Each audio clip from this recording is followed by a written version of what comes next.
The wizard. I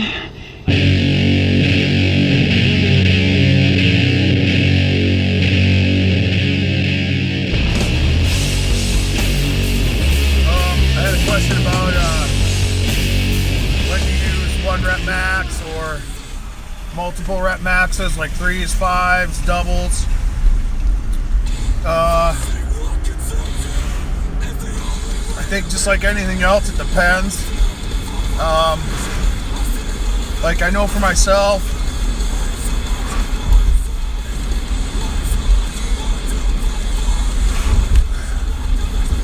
with my lifting, I'm typically faster than I am stronger.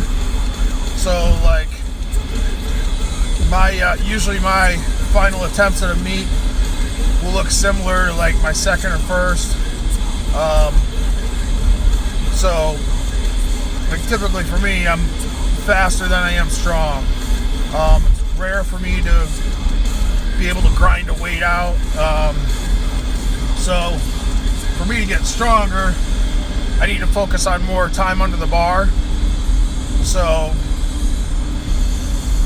I've found that doubles seem to push my strength up the most. 3s and 5s don't really do that for me. Not to say they don't work at all, but I found that doubles work the best. And usually 4 to 5 doubles seem to work the best. It gives me that little extra time, I think, under the bar that I need, without being under there too long. So because I think sometimes you get down to 3s and 5 rep maxes, the weight isn't enough to elicit the strength gains you're looking for. So like with athletes,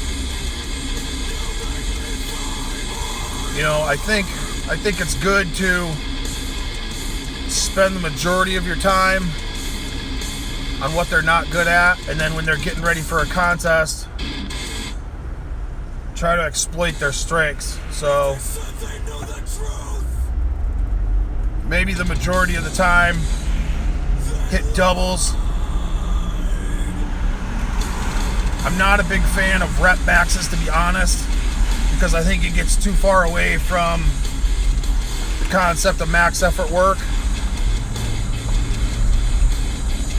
And that's not to say it won't work, but you fucker.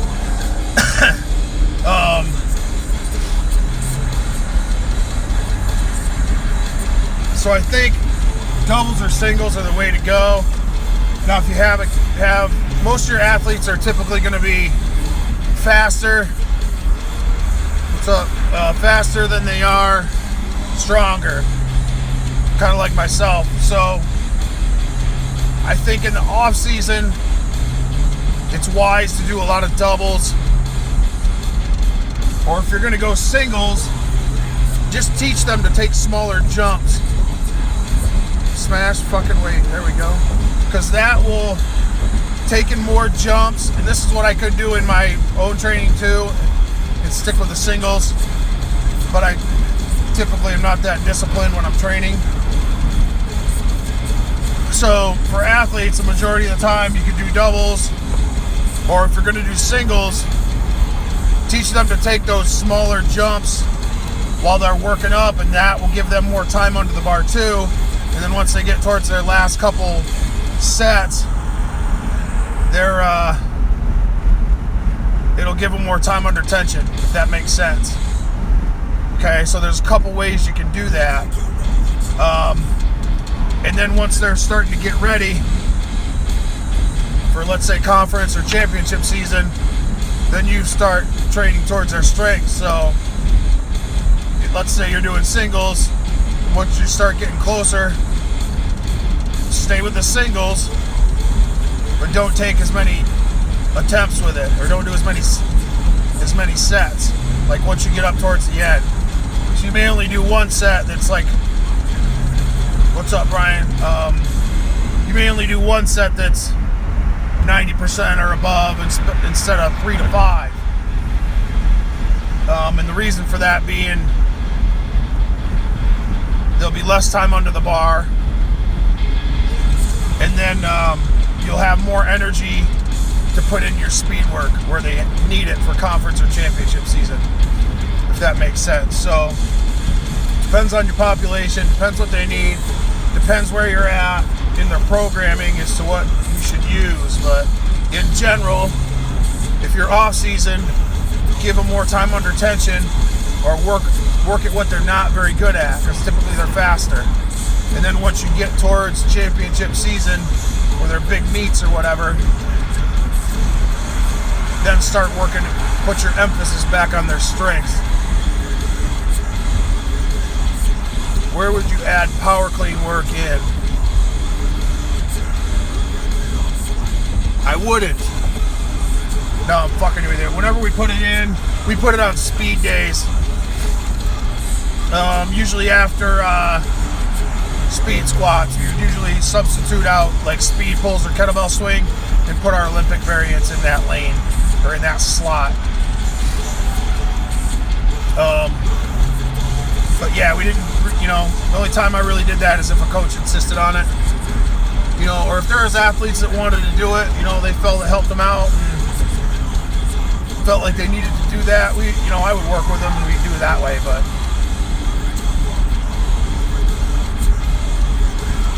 in general, if I didn't have to do it, I didn't. The reason being, I don't think you need to.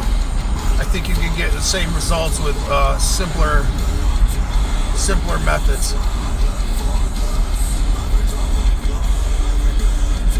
And just as effective.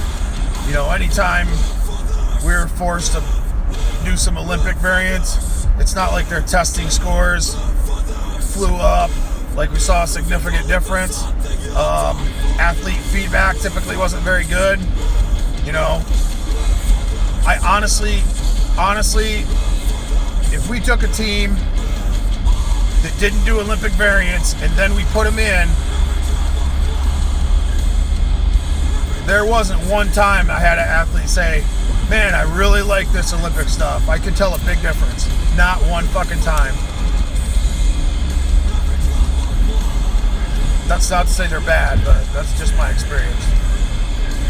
I did get some bitching and complaining about the backs start hurting in their shoulders, but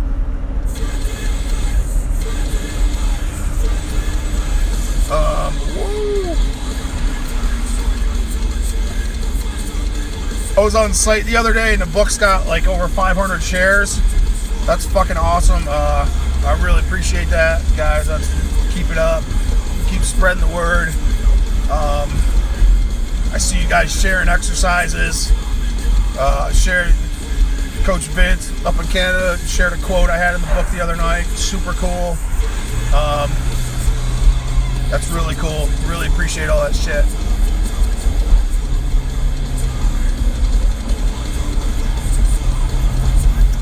Back to like the time under tension stuff. I talked about back in December starting to do a lot of that in my training with my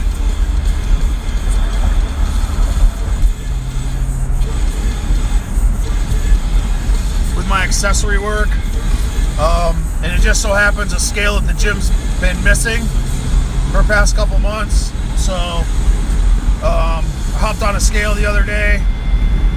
My body weight's up like 6 to 8 pounds, so, and I haven't changed anything else. I have been doing a better job on my food intake. So that obviously helps too. That's a huge part of it. But I do think the slower eccentric stuff and trying not to use too much momentum on the concentric is helping. I do try to push hard on the concentric, but I try to accelerate all the way through the range of motion instead of like jerking the weight up. I feel like I can feel different muscles working in that, so it seems to be working. The 2X t-shirts that I fucking demoted myself to over the summer are getting a little tighter, so that's good. That's always a good thing. But yeah, the training's feeling good. except for the little nicks and dings I've been getting here the past couple months. I'll get that taken care of and we'll be good. So if you want to get bigger, eat more and slow your eccentrics down a little bit. Get some more time under tension. Make those fibers work more. Use less momentum. Which goes back to the first question about your 1 rep max or multiple rep maxes. There's lots of ways to get more time under tension. So if you got kids that are typically faster than stronger, that's another way you can hit that. Or take care of it in the off season. Slow down their eccentrics. Watch their accessories more. Probably have to coach a little more.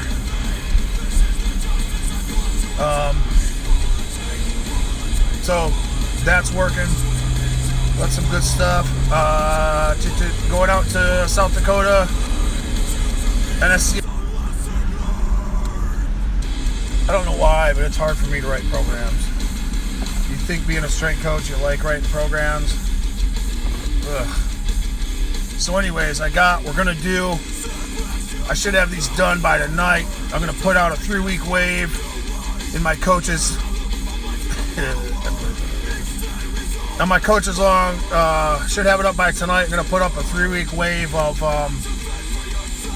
high school football training. And what I'm going to do is, it has conditioning in there too. So it'll be like January football conditioning for high school. We'll probably we're going to assume the high school's got a pretty good weight room set up. Not everything, but decent. What I'm going to do is I'm going to try to, in a lot of the programs I've been putting up, I've just been showing volume progressions. In this one, we're going to do like movement difficulty. So instead of just cranking the volume up on everything, every week we'll make the exercises harder too, which is something I used to do a lot more often early on. I would do more movement progression as opposed to just volume. So we'll do like a 3-week wave and we'll show both of those. So like we'll increase the movement difficulty and the volume, so you guys can kind of get a feel for how you do that. And the reason we'll do that is it's January, so the kids, and it's high school kids too, so they can handle a lot of work because they're usually a young training age. Their hormones are through the fucking roof, and they can handle a lot. So they have a young training age, so increasing intensity on multiple planes is not going to kick the shit out of them as much as it would like an NFL football player, somebody who's been in the game for a lot longer. Okay, so we'll outline that. Start to read your book. It's great. Thanks, man. Appreciate it. Glad you like it. Let me know if you have questions. It's easy to read because I have a 5th grade reading level, so that wasn't hard.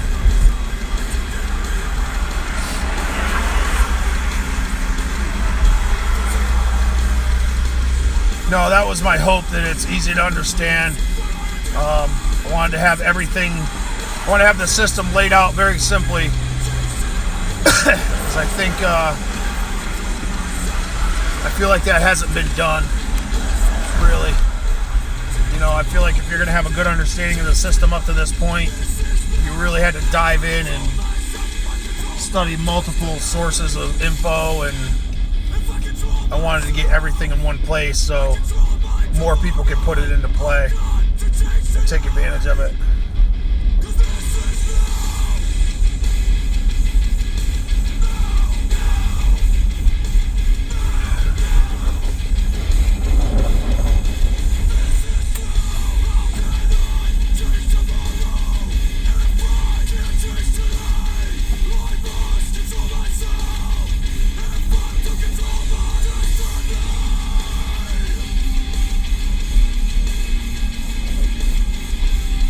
The lanes? Oh, cool. Good. Dave actually brought that up to me. He I'd always thought about it that way, like in my mind, and when I laid out programs, when we would peak for competition and stuff, that's always like how I saw it. And then he and I were talking, it was last year when I was down there, and he kind of laid that out. He said, it's all set up in lanes. And I was like, yeah, that's kind of made everything click. So I guess I got to give credit to him for that idea.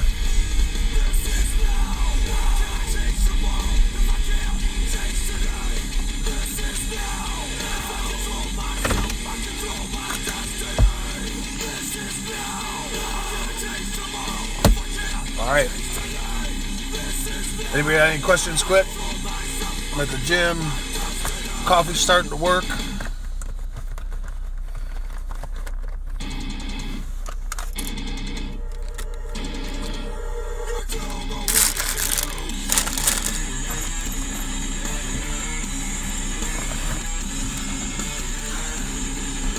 It's like water. It's a fluid diagram. Oh. Wish my back was fluid. My back's like a rusty fucking nail in a steel 2x4.